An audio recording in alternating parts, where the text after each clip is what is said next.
Tema número 6, movimiento de tierras. Es una de las actividades más importantes de la construcción de edificios y tiene mucho que ver con la ingeniería civil, porque es la modificación del espacio físico conformado por el terreno, ya sea para mejorar su nivel, ya sea por diversos motivos.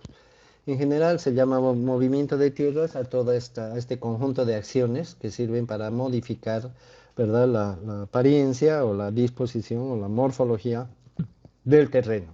Puede ser en forma definitiva como puede ser en forma temporal. Hay dos tipos de movimientos de tierra. Lo que conocemos como rellenos, como su nombre lo indica, sirve para ocupar espacios vacíos por alguna razón determinada, se llama rellenar. Y tenemos las excavaciones, que es lo contrario, que es generar espacios vacíos retirando el material que está ocupando esos espacios. Entonces son las dos acciones: rellenar, colocar generalmente tierra, no siempre tierra, pero generalmente tierra, ya que hemos puesto de título movimiento de tierras.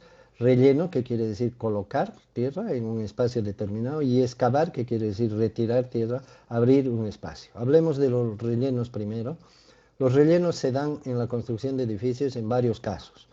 Un primer caso que podríamos mencionar son los rellenos de nivelación, que le podemos llamar así, cuando el terreno, el perfil del terreno natural que encontramos como espacio para hacer nuestra construcción, no coincide con el perfil proyectado en los planos, es decir, con el nivel y la morfología o forma que es el que se ha considerado en los planos para iniciar la construcción.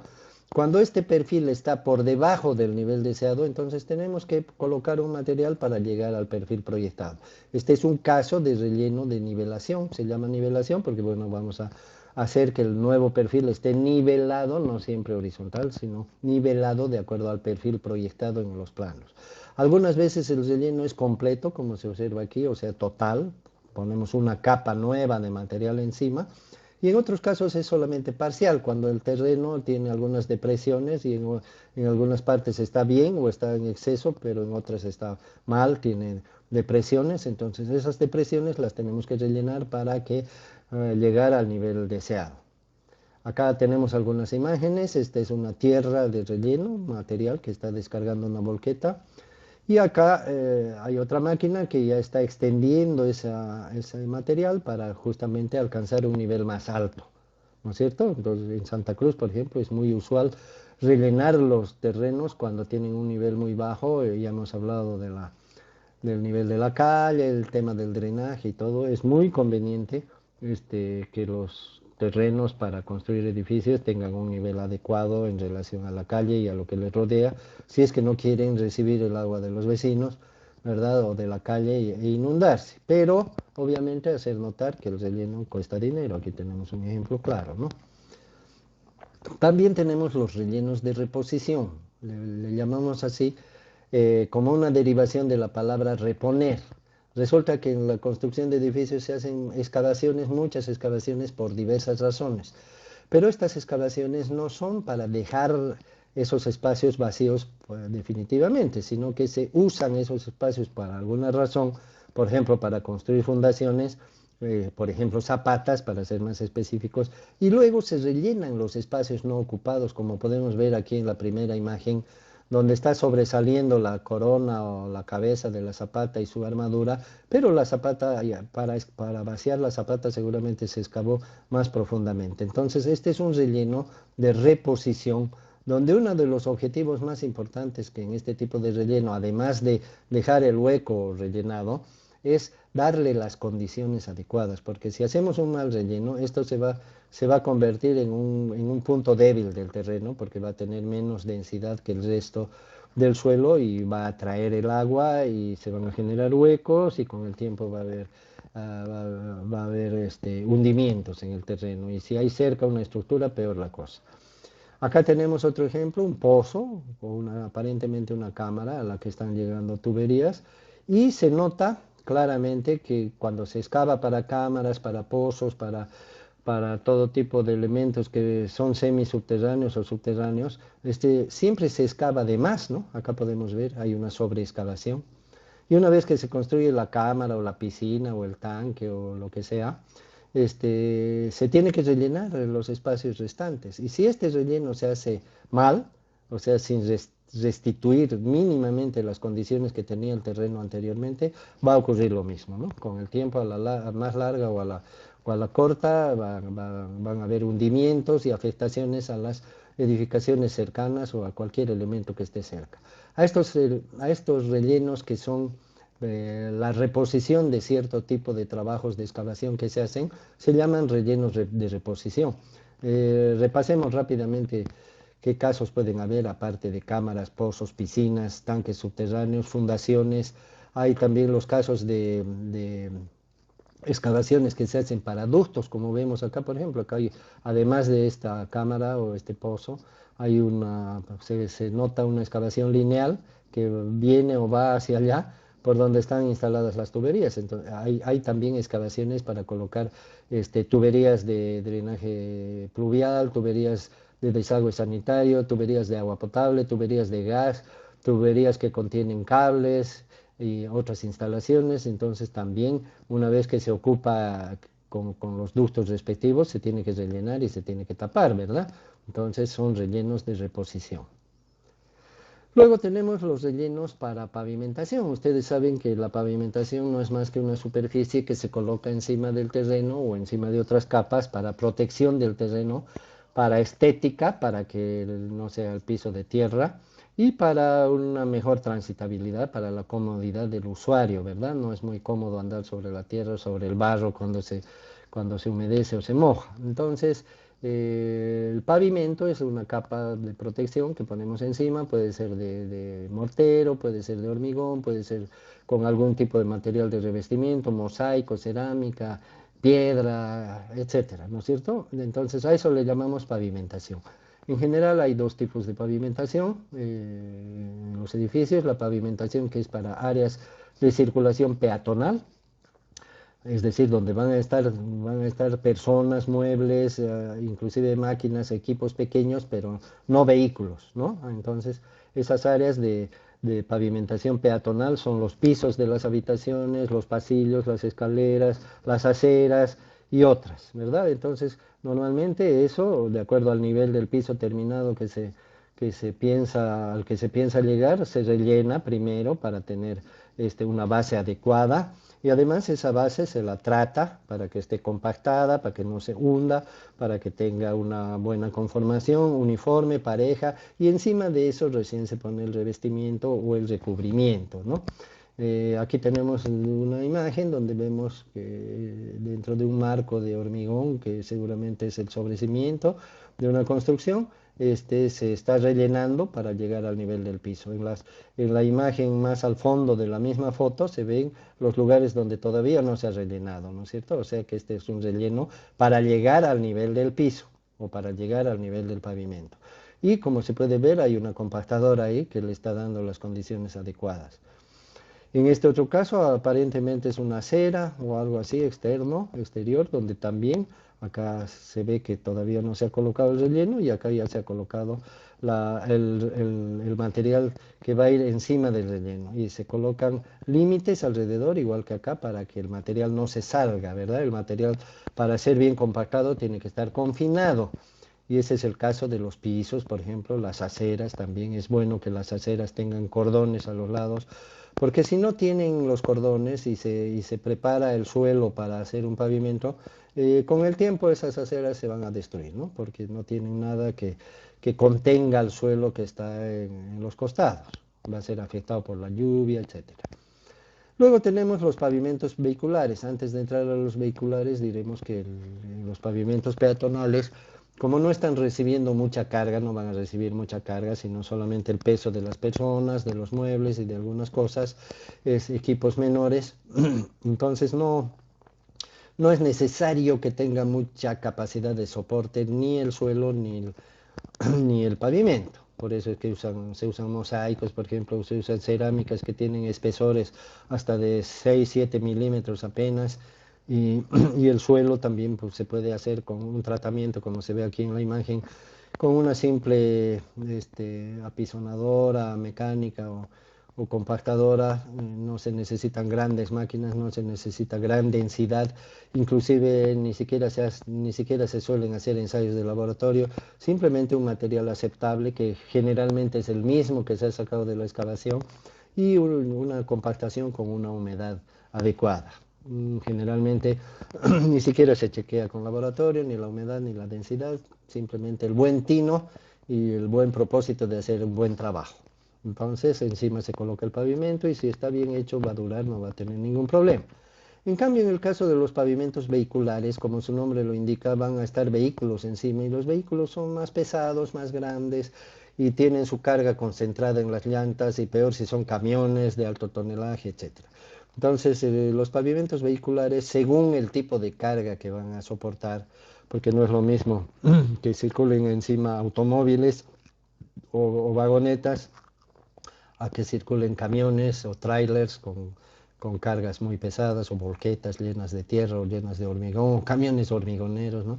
No es lo mismo. Entonces, de acuerdo a la función que va a cumplir el pavimento, el procedimiento es el mismo que hacemos para el pavimento peatonal, pero obviamente mucho más exigente. El trabajo en el suelo se lo realiza desde capas más profundas, ya no es suficiente por encimita, ¿verdad? Se tiene que rellenar con un material apropiado, bueno, y hablemos de tres niveles: vehículos livianos, vehículos medianos y vehículos pesados. En los vehículos livianos probablemente se pueden usar los mismos materiales que se han extraído de la excavación sin mayores exigencias. En los vehículos medianos ya preferentemente un material seleccionado, y en los de cargas grandes obviamente material seleccionado, si es posible estudiado en laboratorio, clasificado en laboratorio. Lo mismo en cuanto a la humedad y a la forma de colocación, a la compactación. Preferentemente la compactación se tiene que medir, en el caso de vehículos pesados, se tiene que medir la densidad y se tiene que comprobar con el ensayo de Proctor entre 95 al 100%, igual que en una carretera. Para vehículos medianos puede ser hasta el 80%, y de repente para vehículos livianos no se necesite una comprobación de laboratorio, pero tiene que ser un buen trabajo. En todos los casos tiene que estar bien compactado, en todos los casos tiene que ser con la humedad adecuada, en todos los casos tiene que haber una protección perimetral para que las condiciones del suelo no se alteren con la humedad. Acá vemos un trabajo, tanto bajo techo como está acá, y este otro en exteriores, de pavimentos que seguramente están asociados a la construcción de edificios que son similares a los de las calles y las carreteras, pero la diferencia en estos casos es de que en la calidad y necesidades de soporte, de capacidad de soporte de los pavimentos, no solamente influye el peso de las cargas que van a soportar, sino también la frecuencia, es decir, el tráfico. Entonces, en las calles y carreteras probablemente las exigencias sean mayores, y además que están a la intemperie, ¿no? Y sujetas a ciertas exigencias mayores que en los edificios. Pero en los edificios también tenemos casos de pavimentos vehiculares, como ser los accesos a las mansiones o los edificios grandes o los conjuntos de edificios, como por ejemplo el campus universitario, donde tenemos calles dentro del terreno, u otros casos, el aeropuerto, en fin, hospitales que tienen grandes áreas de circulación. Tenemos los parqueos, que son también espacios muy grandes para pavimentar, y en las casas o edificios de domicilios lo mismo: los parqueos, los accesos, los garajes, ¿no es cierto?, donde entran vehículos. Y también tenemos ciertos tipos de edificios como los galpones, las maestranzas, los talleres, ¿no es cierto?, los depósitos, etcétera. Y además en la construcción de edificios hay otros tipos de rellenos, como podemos ver aquí algunos otros ejemplos: rellenos para drenaje. Por ejemplo, aquí vemos un relleno con grava seleccionada que sirve para que el agua penetre fácilmente ahí adentro. Seguramente abajo hay una tubería colectora que tiene huecos para que el agua del filtro, que es el agua de la grava, el agua que va a pasar por la grava, y además filtrada, porque la suciedad y la tierra se va a quedar retenida, y algunas veces se pone un geotextil más debajo, alrededor de la tubería, y por los huecos de la tubería va a entrar el agua a la tubería, y la tubería, con cierta pendiente, va a desembocar en una cámara y en un sistema de evacuación. Acá vemos otro tipo de relleno para jardinería, ¿no es cierto? Ustedes saben que en jardinería se utilizan también ciertas capas de material, tierra vegetal, etcétera. Los expertos saben lo que tienen que usar ahí. Otro caso del movimiento de tierra son las excavaciones. Las excavaciones que, como su nombre lo indica, o como bien sabemos, es el retiro del material. En la construcción de edificios hay varios motivos para hacer excavaciones. Uno de los motivos es lo que ya dijimos en el caso de los rellenos, para nivelar el terreno. En el caso de los rellenos era cuando el perfil del terreno estaba más bajo y necesitábamos alcanzar un nivel más alto. En este otro caso es cuando el terreno es alto, ya sea por cualquier motivo, y necesitamos alcanzar un nivel más bajo, como se ve aquí en la primera imagen, ¿no es cierto? Se aprecia exactamente que el terreno original es más alto y aquí se ha excavado para llegar a un nivel más bajo y hasta inclusive medianamente nivelado, ¿no? Aunque se nota una pendiente, no sé si es cuestión de la fotografía o qué, una pendiente que va hacia el fondo cuando debería ir hacia afuera. En este otro ejemplo se ve simplemente una excavación, donde de alguna manera expresa lo mismo, porque se está retirando tierra de una parte alta y se está dejando en un nivel más bajo. A estos rellenos, o perdón, a estas excavaciones o retiro de excedentes se llama excavación para nivelación. También hay otro tipo de excavaciones que son las excavaciones para fundaciones, que son las más comunes en la construcción de edificios, ¿verdad? Porque las fundaciones siempre van por debajo del nivel del terreno, salvo una excepción, creo que lo vamos a ver cuando lleguemos a ese tema. Pero en general las fundaciones están por debajo del nivel natural del terreno, en algunos casos relativamente bajos, a niveles relativamente bajos y en otros casos a niveles profundos. Entonces, es obvio, zapatas, etcétera, pilotes. Aquí tenemos cómo se está perforando un pilote para construir un pilote, y esta perforación tranquilamente puede ser 10 metros, 20 metros, etcétera, aunque por el diámetro no se puede suponer que sea muy grande el pilote, muy largo. Acá tenemos una excavación para una zapata, como se puede apreciar, ¿no? Tiene más o menos un metro, apenas un metro 20 de profundidad, de acuerdo a la estatura de las personas. A veces se excavan para zapatas 2 metros, 2,50, etcétera. Acá vemos una excavación para un cimiento corrido, se aprecian los hilos, pueden ver acá los hilos, ¿no? Que son los que guían la posición de las zanjas. Toda excavación lineal se llama zanja, toda excavación ubicada en un punto chico se llama pozo. Acá tenemos una excavación lineal, relativamente superficial, fíjense, debe ser unos 60 centímetros. Acá tenemos una excavación masiva, se llama masiva porque es grande, al parecer para una platea, ¿no es cierto? Una excavación debe estar a unos 2 metros, 1,80 m del nivel de la superficie. Y esas son las excavaciones para fundaciones. Por otro lado, hay grandes excavaciones también, no solamente para las fundaciones, sino cuando éstas están por debajo de algunos subniveles que va a tener el edificio, o sea, subsuelos, ¿no? Sótano 1, sótano 2, sótano 3. En otros países es muy común que los edificios tengan subsuelos, porque en otros países les exigen a cualquier edificio que se construya que tenga parqueos. Y para no ocupar mucho espacio en la superficie, entonces se hacen parqueos ya sea subterráneos o ya sea edificios de parqueos. Entonces es muy usual hacer parqueos subterráneos. Acá hay unos cuantos ejemplos, pero no tienen muchos subniveles, ¿no es cierto? En otras partes hay subniveles impresionantes, 4 o 5 subniveles, generalmente para parqueos u otras instalaciones. También algunas veces el equipamiento de las máquinas para que funcione el equipamiento del hotel o del edificio, etcétera, ¿no? Diferentes usos, pero en los cuales se tienen que hacer grandes excavaciones, como se puede apreciar acá. Acá, de acuerdo a la dimensión en la foto de la máquina y los andamios que están ahí, tranquilamente deben haber unos 8 metros de profundidad. Acá podemos apreciar mayor todavía, fíjense el tamañito de este tractor, de esta pala cargadora, ¿no? Deben haber 3, 6, 9, unos 12 metros de profundidad.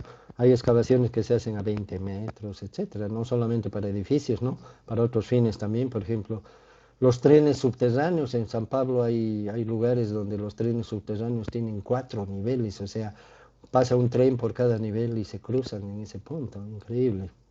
Y aparte está la calle y los edificios circundantes. También en la construcción de edificios se hacen muchas excavaciones para instalaciones. Ya hace rato mencionábamos los tubos, tuberías que estaban. Acá tenemos una imagen donde se ve una instalación de tuberías aparentemente de desagüe sanitario. Se están colocando los tubos, después se rellenará un relleno de reposición, pero la excavación se la hizo en forma de zanjas. Como se puede ver, no es tan precisa la excavación como el caso de los cimientos corridos, ¿no? ¿Por qué? Porque se va a rellenar después. En cambio, en los cimientos corridos probablemente la misma excavación va a servir como encofrado, como molde de lo que se va a construir ahí el cimiento. Acá tenemos una cámara, ¿verdad? Y se nota que los cables que están entrando en la cámara vienen de una parte subterránea, donde seguramente hay un ducto parecido a este o más grande, y están saliendo varios cables de fibra óptica, ¿no? Como se ve, esto también debe ser para un edificio, ¿no? Se supone, o hay instalaciones así. Y también hay otro tipo, ¿no? De excavaciones. Aquí vemos la excavación de un pozo, por ejemplo, bastante interesante porque es una excavación profunda, ¿no es cierto? Y pequeña, y se ve las paredes que son prácticamente verticales y están en equilibrio. Es decir, es un suelo cohesivo seguramente, pero muy peligroso. Peligrosa esta imagen.